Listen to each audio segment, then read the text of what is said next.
Sejak proklamasi kemerdekaan, Indonesia telah memainkan peran penting dalam kancah diplomasi internasional. Selama bertahun-tahun, politik luar negeri Indonesia menganut prinsip bebas aktif, tidak memihak blok manapun, tetapi tetap aktif dalam diplomasi global. Sejak era Soekarno hingga Susilo Bambang Yudhoyono, kebijakan ini terus dijalankan, menekankan peran Indonesia sebagai pemimpin di Asia Tenggara dan jembatan antara negara-negara berkembang dan kekuatan besar dunia. Kita harus bekerja dengan sekeras-kerasnya untuk mengembalikan Indonesia sebagai negara maritim.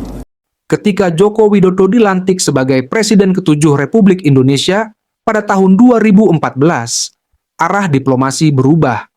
Berbeda dengan pendahulunya yang berlatar belakang politik atau militer, Jokowi adalah seorang pengusaha yang lebih pragmatis dan fokus pada pembangunan ekonomi.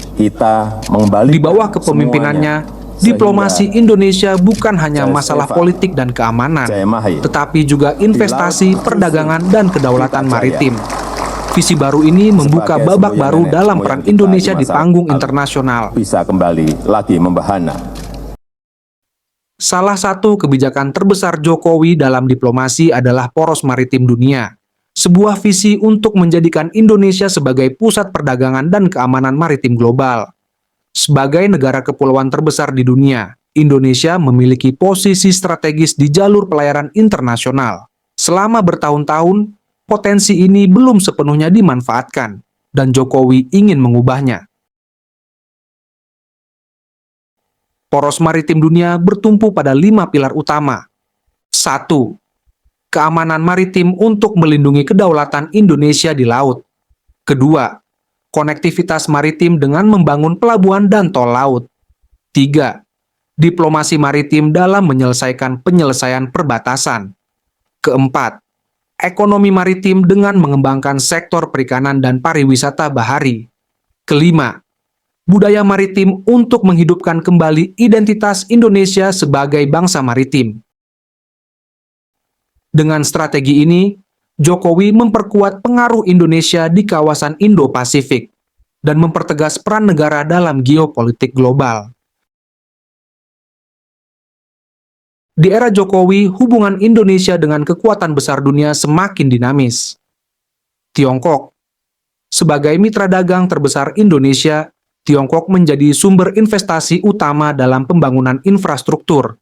Namun, kerjasama ini tidak lepas dari kontroversi, terutama terkait pertengkaran di Laut Cina Selatan dan meningkatnya ketergantungan ekonomi.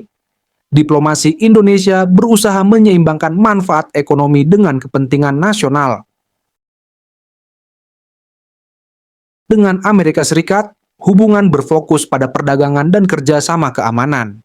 Sebagai kekuatan utama di Indo-Pasifik, Amerika Serikat memandang Indonesia sebagai mitra strategis dalam menjaga stabilitas kawasan.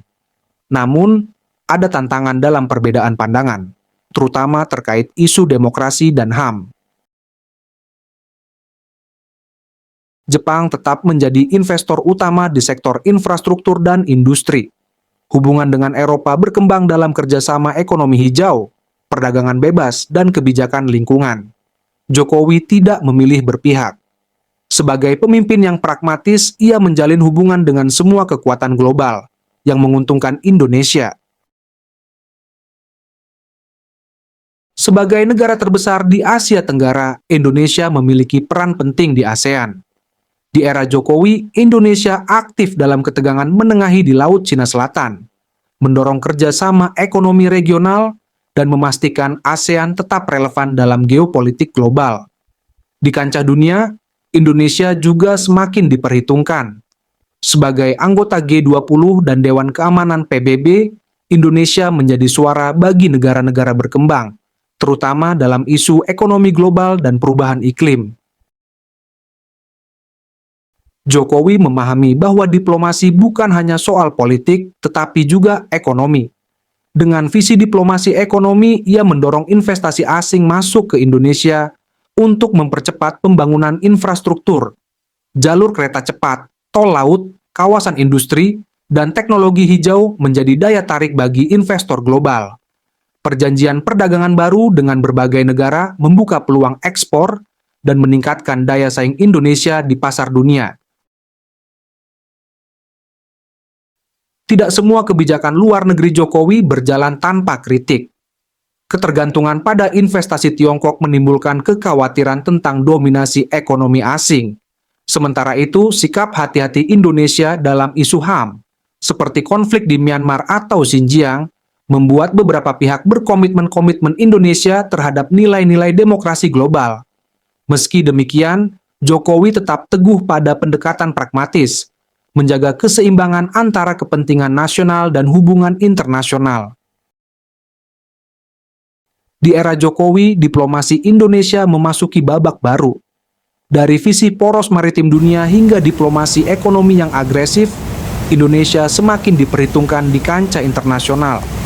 Warisan kebijakan luar negerinya akan terus mempengaruhi posisi Indonesia di masa depan, menghadapi tantangan dan peluang di dunia yang terus berubah.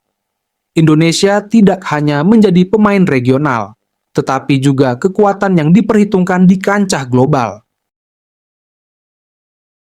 Di tengah arus perubahan dunia, Indonesia terus melangkah maju, menjaga kedaulatan, memperkuat diplomasi, dan membawa bangsa menuju masa depan yang lebih kuat dan berdaulat.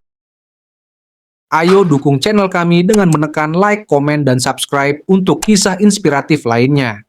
Terima kasih.